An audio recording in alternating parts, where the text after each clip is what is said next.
नमस्कार, मैं हूं दिव्या। रूबरू बिहार पर आज दिन भर की बड़ी खबरों में आपका स्वागत है। चलिए जानते हैं देश और प्रदेश के अब तक की बड़ी खबरों को। बिहार के पूर्व डिप्टी सीएम तेजस्वी यादव ने फिर एनडीए सरकार को घेरा है। उन्होंने एनडीए सरकार की 10 खामियों के बारे में बताया है। उन्होंने अपने एक्स अकाउंट पर साझा की गई एक पोस्ट में आंकड़ों का उल्लेख करते हुए अपनी बातें कही हैं। इसमें उन्होंने तमाम रिपोर्ट्स का हवाला दिया है। इसके साथ ही बिहार में जदयू सरकार पर भी गंभीर आरोप लगाए हैं।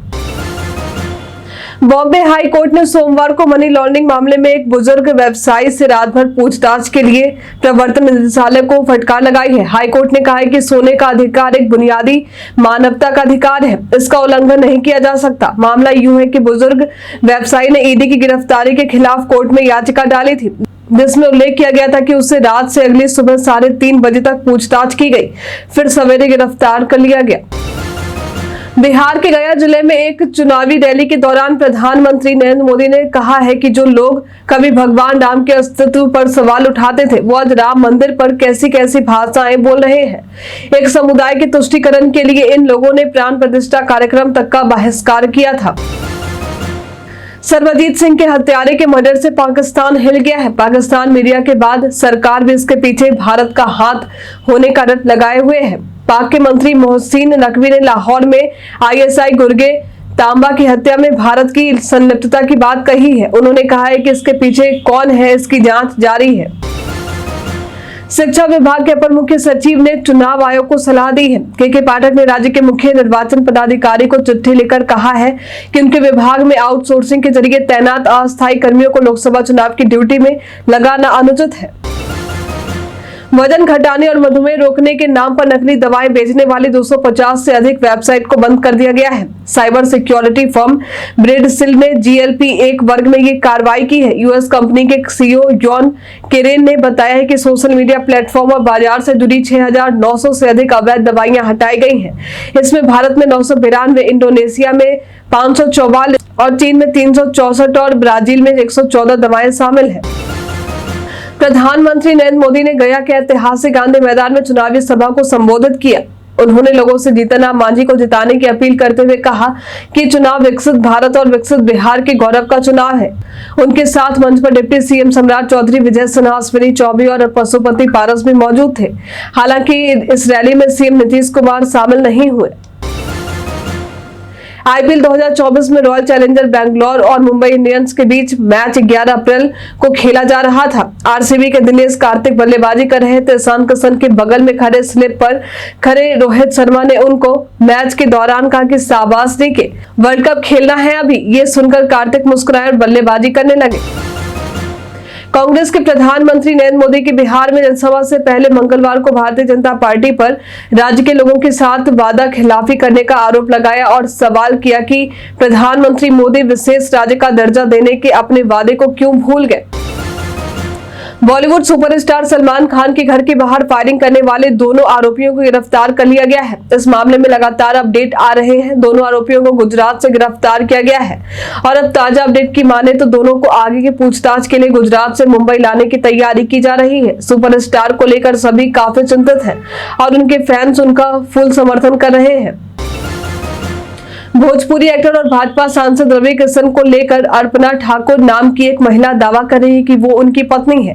इतना ही नहीं, उसने ये भी कहा है कि दोनों की एक बेटी भी है, जिससे अभी रवि किशन की बेटी होने का हक दिलवाना चाहती है। अब लोक गायिका नेहा सिंह राठौर ने इस मामले में चुटकी ली है। आम आदमी पार्टी के नेता संजय सिंह ने कहा है कि अरविंद केजरीवाल जी ने दिल्ली की जनता के लिए एक संदेश भेजा है और उन्होंने लिखा है कि मेरा नाम केजरीवाल है और मैं कोई आतंकवादी नहीं हूं। अरविंद केजरीवाल ने भाजपा पर सीधा हमला किया और लिखा कि उनकी दुर्भावना इतनी बढ़ चुकी है कि केजरीवाल को अपने परिवार से मुलाकात शीशे की दीवार से करनी पड़ती है। एक बार लोक जनशक्ति पार्टी रामविलास से भी पार्टी के 2 प्रमुख कार्यकर्ताओं ने पार्टी से इस्तीफा दे दिया है। लोजपा के प्रदेश महासचिव और महुआ विधानसभा क्षेत्र के चेहरा कला निवासी बलिराम सहनी ने इस्तीफा दे दिया है। इसके साथ ही लोजपा के प्रमुख कार्यकर्ताओं में से एक और हाजीपुर निवासी अमर पासवान ने भी पार्टी से इस्तीफा दे दिया है। पीएम मोदी ने साक्षात्कार में यह भी खुलासा किया है कि चुनाव में जाने से पहले ही वो अगली सरकार के 100 दिन का प्लान बना चुके हैं। पीएम ने 2047 के विजन पर भी बात रखी है। उन्होंने कहा है कि हमें सिर्फ विकास की गति नहीं बढ़ानी है, बल्कि स्केल भी बढ़ाना है। गया में पीएम मोदी की रैली से आए कुछ युवाओं में से एक ने कहा है कि भाषण में संविधान पर बात की है मोदी जी ने, लेकिन रोजगार पर कुछ नहीं बोले हैं। रोजगार पर बोलना चाहिए था क्योंकि सभी युवा रोजगार न होने से त्रस्त है। रोजगार के मुद्दे पर मोदी जी कुछ नहीं बोलते हैं, इससे युवाओं में बहुत असंतोष की भावना है। लेखक और विचारक एस गुरुमूर्ति ने कहा है कि अब यदि आप जानना चाहते हैं कि वैश्विक स्तर पर क्या हो रहा है तो भारत बदल रहा है। मैं आपको बता सकता हूं कि ये बदलाव भारत के उदय के साथ साथ मोदी के उदय का है। जो दुनिया उन्हें एक मिनी हिटलर के रूप में देखती थी, आज वो खुद को ग्लोबल लीडर साबित कर पाए हैं। बिहार के पूर्व उप मुख्यमंत्री तेजस्वी यादव ने उत्तर प्रदेश में प्रश्न पत्र लीक को रोकने में विफलता के लिए भी योगी पर तंज कसा है। उन्होंने कहा है कि राजद के शासन काल के दौरान बिहार में बड़े पैमाने पर बहाली में उत्तर प्रदेश के युवा, पुरुष और महिलाएं अपनी किस्मत आजमाने के लिए बड़ी संख्या में आए हैं। एमआई की हार के बाद इरफान पठान ने हार्दिक को जमकर लताड़ लगाई है। इरफान ने कहा है कि हार्दिक में स्किल्स की कमी देखने को मिली है। पूर्व ऑलराउंडर इरफान ने सोमवार को हार्दिक की कप्तानी पर सवाल उठाते हुए कहा कि उनके मैच परिस्थितियों के अनुरूप नहीं ढालने और मुकाबले के दौरान उचित योजना नहीं बना पाने से इस आईपीएल में मुंबई इंडियंस को अभी तक काफी खामियाजा भुगतना पड़ा है। मीसा भारती ने प्रधानमंत्री के चुनावी सभा में सीएम नीतीश कुमार के नहीं रहने पर तंज कसा है। उन्होंने कहा है कि पिछली बार मुख्यमंत्री ने 400 की जगह 4000 बोल दिया था। इसके बाद पीएम से माफी मांगनी पड़ी थी। यही वजह है कि दोनों साथ मंच साझा नहीं कर रहे हैं। रिजर्व बैंक ने बैंक और वित्तीय कंपनियों से लोन लेने वालों को राहत देने के लिए बड़ा कदम उठाया है। आरबीआई ने कहा है कि आगामी 1 अक्टूबर 2024 से बैंकों और वित्तीय कंपनियों को अब लोन देने वालों को पूरी पारदर्शिता के साथ सब कुछ बताना होगा। सिख और हिंदू देवी देवताओं तथा पूजा स्थलों के नाम पर वोट मांगने के लिए प्रधानमंत्री नरेंद्र मोदी के खिलाफ कार्रवाई की मांग करते हुए दिल्ली हाईकोर्ट में याचिका दायर की गई है। याचिका वकील आनंद एस जोंधले ने दायर की है। याचिका में जनप्रतिनिधित्व अधिनियम के तहत प्रधानमंत्री मोदी को 6 साल के लिए चुनाव से अयोग्य घोषित करने के लिए चुनाव आयोग को निर्देश देने की मांग की है। चीन के प्रसिद्ध अखबार ग्लोबल टाइम्स ने छठ पर्व के मौके पर इससे जुड़ी कुछ तस्वीरें अपने एक्स अकाउंट पर शेयर की है। ग्लोबल टाइम्स अखबार को चीनी सरकार का मुखपत्र माना जाता है। अखबार द्वारा धार्मिक त्योहार से जुड़ी तस्वीरें पोस्ट करने पर लोग हैरानी जता रहे हैं। इसकी प्रतिक्रिया में एक यूजर ने लिखा है कि ग्लोबल टाइम्स हाल ही में बहुत सारी भारत समर्थक सामग्री पोस्ट कर रहा है। कांग्रेस की राष्ट्रीय महासचिव प्रियंका गांधी वाड्रा के पति रॉबर्ट वाड्रा ने सोमवार को स्पष्ट किया है कि वो सक्रिय राजनीति में शामिल होने के इच्छुक है और उन्होंने दोहराया है कि कई लोग उनसे आगामी लोकसभा चुनाव लड़ने का अनुरोध कर रहे हैं। मथुरा में बांके बिहारी मंदिर में पूजा अर्चना करने के बाद वाड्रा ने कहा है कि मैं राजनीति में शामिल होने के इच्छुक हूं और इसके लिए कई निर्वाचन क्षेत्रों से अनुरोध मिला है। मैं सही समय पर इस पर निर्णय लूंगा। कार्तिक ने 35 गेंदों पर विस्फोटक 83 रन बनाए, जिसमें 5 चौके और 7 छक्के शामिल थे। उनके इस पारी ने केविन पीटरसन को उनका मुरीद बना दिया है। इंग्लैंड के पूर्व क्रिकेटर ने इससे कमेंटेटर बने केविन पीटरसन कार्तिक के प्रदर्शन से खासे प्रभावित दिखे हैं।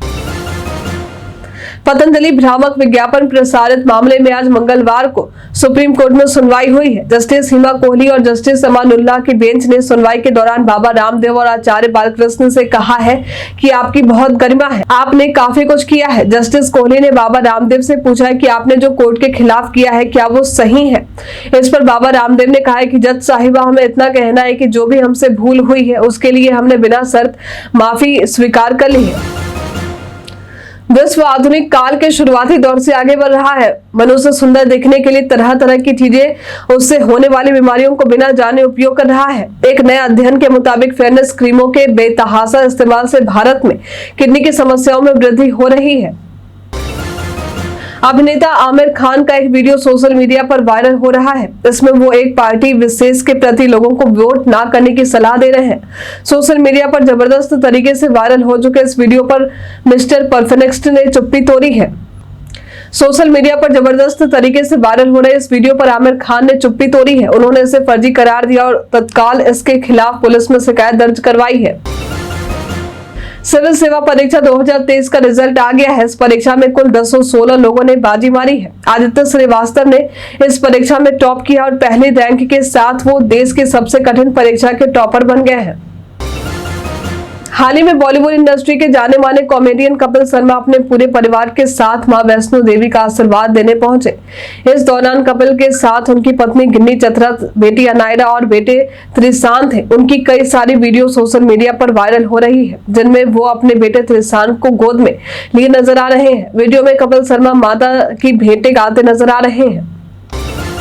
बॉलीवुड फिल्मों के जाने माने मशहूर अभिनेता अमिताभ बच्चन अपने एडिटेड वीडियो देखकर हैरान हो गए हैं। उन्होंने पोस्ट साझा कर अपनी फीलिंग्स शेयर की है। अमिताभ ने एक वीडियो साझा की जहां वो एक गाना गाते नजर आ रहे हैं, मगर सोचने वाली बात यह कि उन्होंने उसे गाया ही नहीं था। वो अमिताभ बच्चन की एक तस्वीर थी जिसे AI यानी आर्टिफिशियल इंटेलिजेंस की सहायता से एडिट करके वीडियो में परिवर्तन कर दिया गया है। आज के लिए फिलहाल इतना ही। जिन लोगों ने हमें कमेंट किए थे उनका नाम है गंगा प्रसाद, पप्पू कुमार, मोहम्मद महबूब, अतीश श्रीवास्तव, सालू कुमारी, MD वसीम। अब बढ़ते हैं आज के सवाल की, और आज का सवाल है AI के हो रहे गलत इस्तेमाल पर आप क्या कहना चाहेंगे? आप अपना जवाब हमें हमारे कमेंट सेक्शन बॉक्स में लिखकर जरूर बताएं। आज के लिए इतना ही। हमारे साथ बने रहने के लिए आपका धन्यवाद।